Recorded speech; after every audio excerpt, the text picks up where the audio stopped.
She was just a poor waitress, and he was a cold billionaire CEO. But one accidental touch changed everything. What happened next will leave your heart racing and your soul melting. Watch till the end. This story will change how you see love. The morning sky over Brooklyn was a dull, weeping gray. Rain poured down in endless sheets, soaking the streets and washing away even the faintest sign of sun. Sophie Blake pulled her thin jacket tighter around herself, shivering as cold wind sliced through the gaps in her coat. Her sneakers were already soaked, and the box of croissants in her hands wobbled with each hurried step. She was late again. And Sophie couldn't afford to be late. Not when her boss had warned her twice already this week. But her mother had been coughing badly that morning, and Sophie couldn't leave without making sure she had her medicine. Her heart pounded against her ribs as she pushed open the heavy glass doors of the Crosstech building. Inside, the lobby gleamed like a palace. Polished marble floors, golden elevator doors, and silent, stone-faced receptionists. The air was rich with cologne and money. Sophie always felt like she didn't belong here. She rushed across the slick marble, boots squeaking, hair dripping onto her shirt. Then it happened. 1 second, she was speeding toward the elevator. The next, her foot hit a patch of water near the welcome mat. Her balance vanished. The world tilted. She let out a sharp gasp, then slammed into something solid. Something warm. Someone. Her pastry box crashed to the floor, scattering croissants like fallen soldiers. And then, mortifyingly, her right hand landed directly between the legs of the man she'd just collided with. Time froze. Sophie's breath left her body in a stunned squeak. For half a second, she couldn't move, couldn't breathe. All she could feel was expensive wool fabric beneath her hand and the unmistakable tension of his body. She scrambled to pull away. "Oh my God! I didn't mean to! I swear I didn't see you! I slipped! Her voice cracked as her face turned scarlet. Her knees burned from the fall. Her elbow throbbed. But the worst pain was the shame flooding her chest like fire. She was nothing, just a broke waitress with soaked shoes and trembling fingers who'd just groped a stranger in a billionaire's lobby. She looked up, heart hammering. The man was tall, towering, really. His black suit was dry and perfect. His jaw was sharp like a sculptor had carved it from stone, and his icy blue eyes looked down at her with unreadable calm. He didn't speak, didn't blink, just stared. That silence was worse than any yelling. Sophie swallowed hard. "Please, I'm so sorry. It was an accident." Still nothing. He didn't move. Behind him, the elevator chimed. Sophie braced herself, for security, for yelling, for the cruel smirk rich people sometimes gave poor girls like her. But then, the man did something she didn't expect.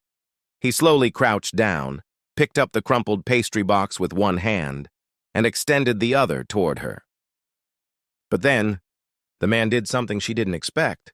He slowly crouched down, picked up the crumpled pastry box with one hand, and extended the other toward her. Sophie blinked, stunned. She took it. His grip was firm, warm, steady. It made her chest tighten for reasons she didn't understand. "You okay?" he asked, voice deep and calm. Not cold, not angry, just steady. "I think so," she whispered. He nodded once. "Watch your step next time." And just like that, he walked into the elevator, leaving Sophie breathless in the middle of the lobby. As the doors closed behind him, she stared at her reflection in the polished floor. Who was that man? Why didn't he scream or call security? Something about him didn't make sense. She didn't know it yet. But that fall, so humiliating, so accidental, was the beginning of something that would change both of their lives forever. Sophie's breath was still caught somewhere between her chest and throat when the man, this mysterious, dangerously handsome stranger, offered her his hand. It wasn't just the unexpected kindness that shocked her. It was the way he did it. Slow, controlled, as if nothing in the world could shake him. His palm was warm, his grip firm, but gentle. Sophie's heart trembled as she let him help her up, the moment stretching far longer than it should have. "You okay?" he asked in a deep voice that was like steel dipped in velvet. Sophie nodded quickly, not trusting her voice. Her cheeks still burned with embarrassment. "Yeah," she managed to whisper, eyes glued to the floor. His silence lingered for another second, then he spoke again, calmly, coolly. "Good.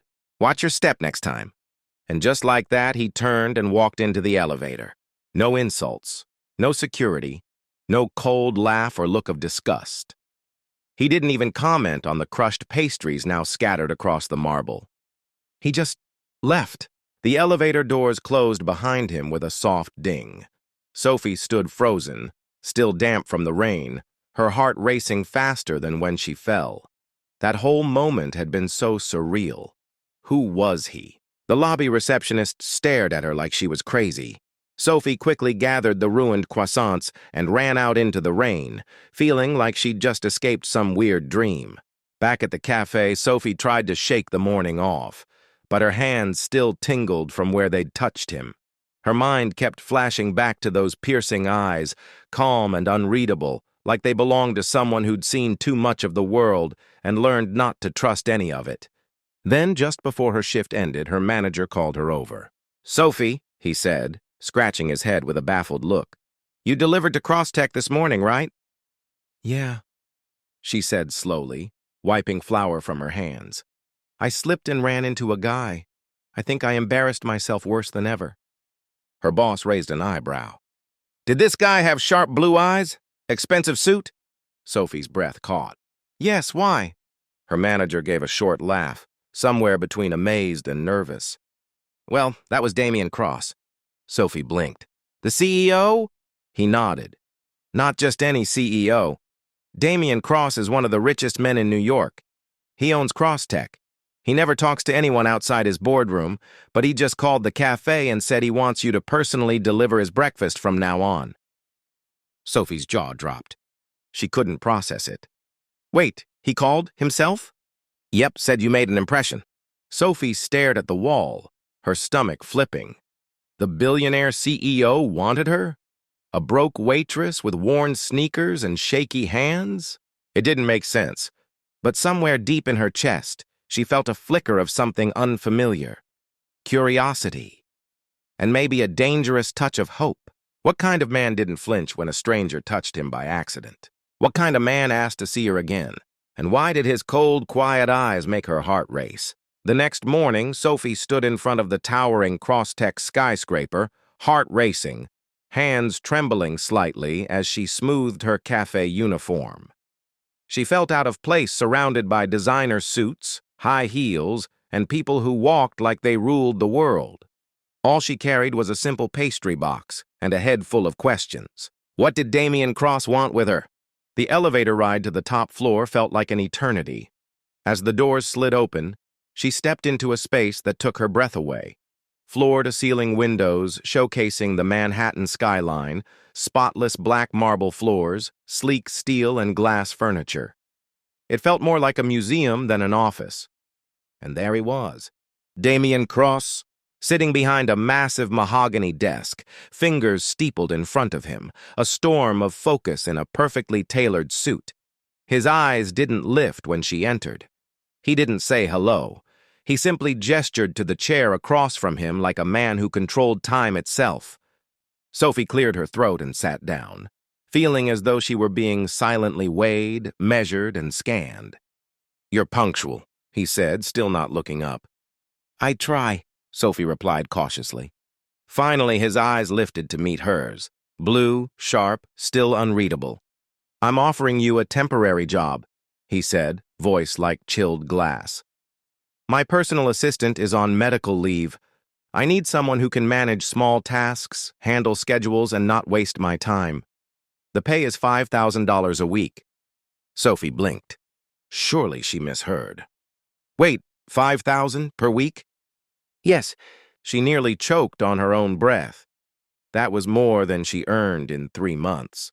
That kind of money could pay for her mother's treatment. She could finally fix the roof leaking over her bedroom, maybe even save for night classes again. Still, her instincts kicked in. "Why me?" He paused. The question seemed to interest him. His gaze didn't flicker this time. "Because you're honest," he said quietly. "You didn't lie. You didn't pretend. And you didn't try to impress me. Most people do. I find it exhausting." Sophie blinked. She hadn't expected that answer. "I don't need polished," he continued. "I need real." His words struck something inside her, something raw, something that had been buried under years of pretending to be fine. She swallowed.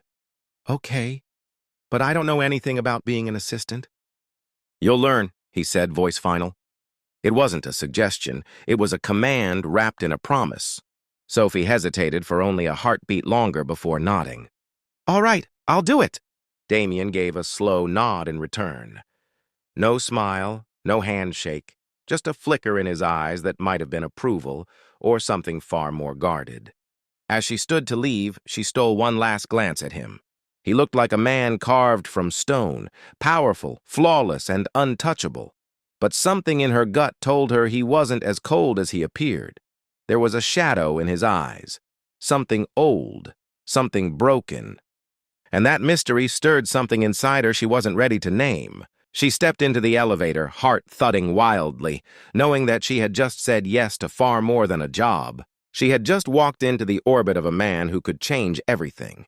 The days turned into weeks, and slowly, Sophie began to see what the rest of the world never did. Damien Cross was known across the city as the Iceman CEO. Ruthless in the boardroom, emotionally detached in every meeting, and famously unreachable. His staff walked on eggshells. His competitors feared him. His assistants never lasted more than 3 months. But Sophie wasn't like the others. She didn't care about his money. She didn't stare at him like he was a celebrity. And when she messed up, she admitted it, every single time. And Damien noticed. He was still strict. He still barely spoke unless necessary. But there were moments, small ones, moments where his expression softened. Just enough. One afternoon, after a long meeting, Sophie dropped a stack of reports in the hallway. Paper flew everywhere. She flinched, expecting the usual cold glare. But Damien knelt down beside her without a word and helped pick them up. He didn't say anything. He didn't smile, but their hands touched for a split second, and he didn't pull away. Another day, she came into the office, yawning from being up all night with her sick mom. As she organized the files on his desk, he slid a cup of coffee her way. She looked up, surprised. "You brought me coffee?" He didn't look at her. "You looked like you needed it." She tried not to smile too hard, but in her chest, something fluttered. Then came the day he actually smiled. She'd made a sarcastic remark about one of his grumpy board members, something about him being so stiff, he probably ironed his pajamas. Damien had blinked. Then, slowly, the corner of his mouth lifted. A real smile. It was brief, but to Sophie it felt like summer breaking through a long winter. Still, he never talked about himself, never shared anything real, until one night. It was almost 9 p.m., and they were both still at the office. The rest of the floor was dark, quiet. Sophie emerged from the break room to find Damien standing by the massive window, staring out at the city lights. He looked lost. His shoulders were relaxed in a way she'd never seen.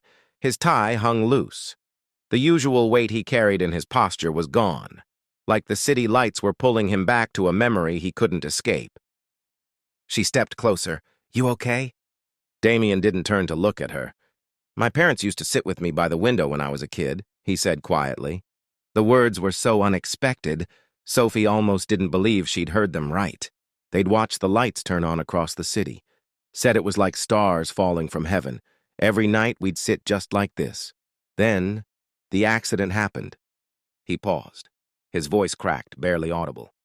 "I never sat by a window again until now." Sophie didn't speak.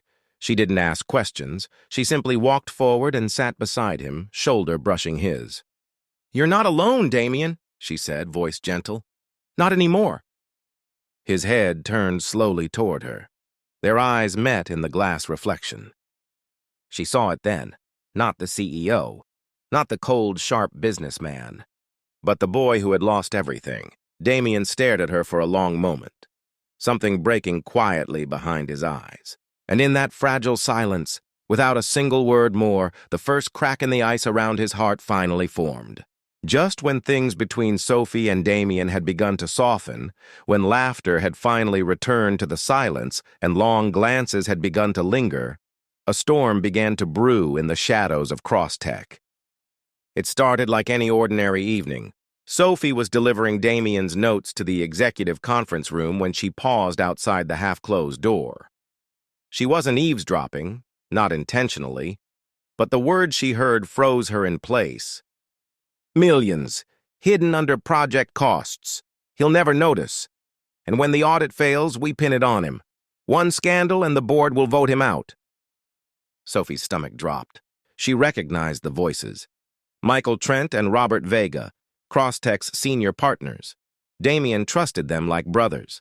They were powerful, polished, and smiled too much. And they were planning to destroy him. She didn't wait to hear more.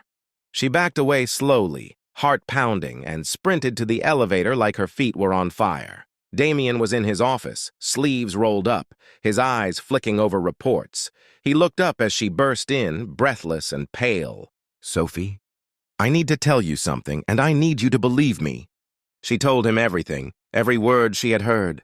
At first, his face stayed calm, too calm. "I've known Michael and Robert for over a decade," he said, tone carefully even. "They've stood by me since the company's first round of funding." Sophie shook her head. "That's why it's working. You trust them too much. They know your habits, your routines. They're using it all against you." Damien leaned back, his face unreadable. "You're sure about what you heard?" "I'd stake everything on it," she said. Her voice was shaking, but her eyes held steady. "I know what I heard. I'd never lie to you." There was silence. Then Damien looked into her eyes, longer, deeper than ever before. And he saw it. Not fear, not doubt. Truth, conviction, and something else, loyalty, pure and unshakable. He rose from his chair. "All right, let's prove it."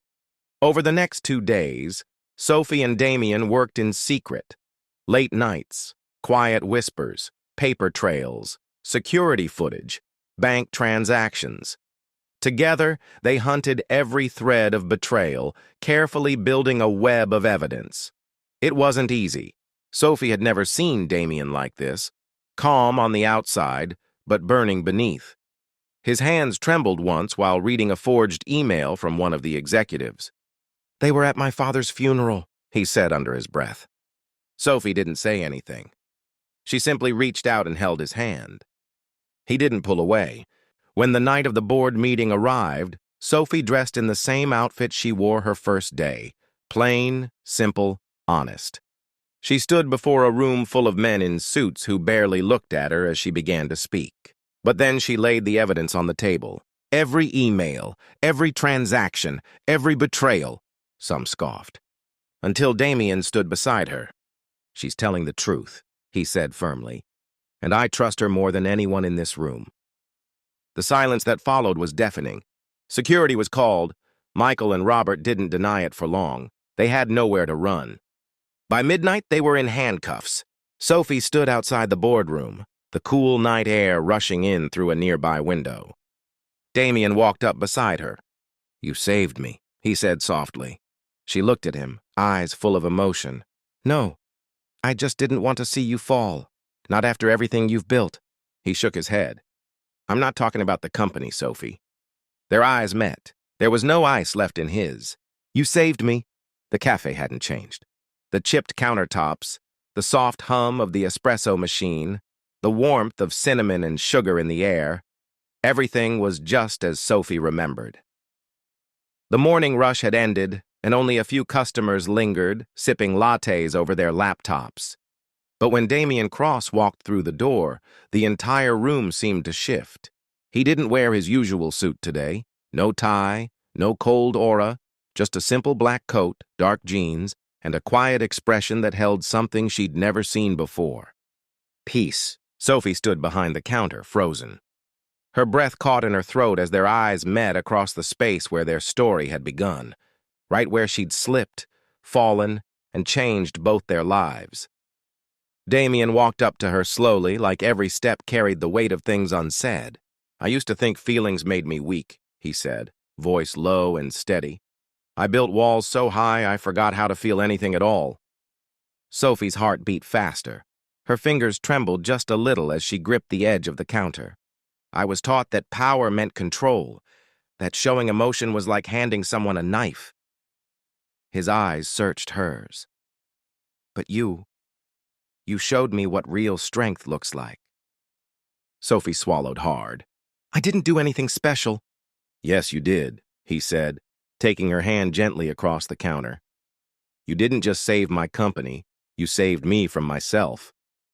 His touch was warm, but not just in the way hands could be. It was warm in the way he had never been before. Open, vulnerable, human. "I didn't know people like you still existed," he whispered. "You saw the worst in me, and stayed." Sophie blinked back tears, smiling despite them. "You saved me too, Damien. I was surviving, but I'd forgotten how to dream. You reminded me that I'm more than what life did to me." She stepped out from behind the counter. For a moment, they just stood there in the middle of that quiet cafe.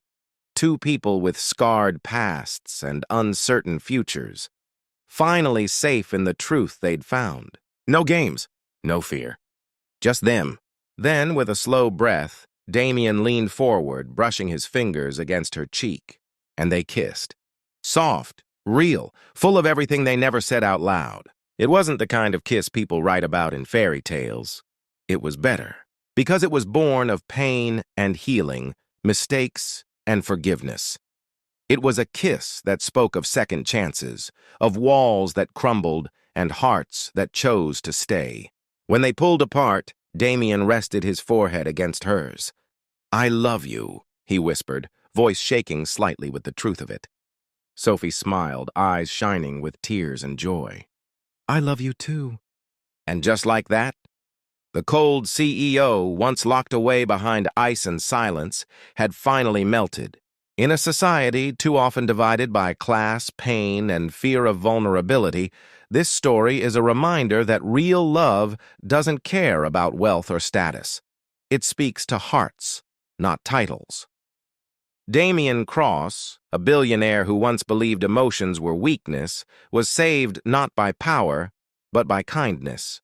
And Sophie Blake, a girl from Brooklyn who had nothing but heart, proved stronger than anyone expected. Because sometimes the most powerful thing you can do is care. And sometimes the smallest accident leads to the most beautiful truth. That love melts even the coldest soul.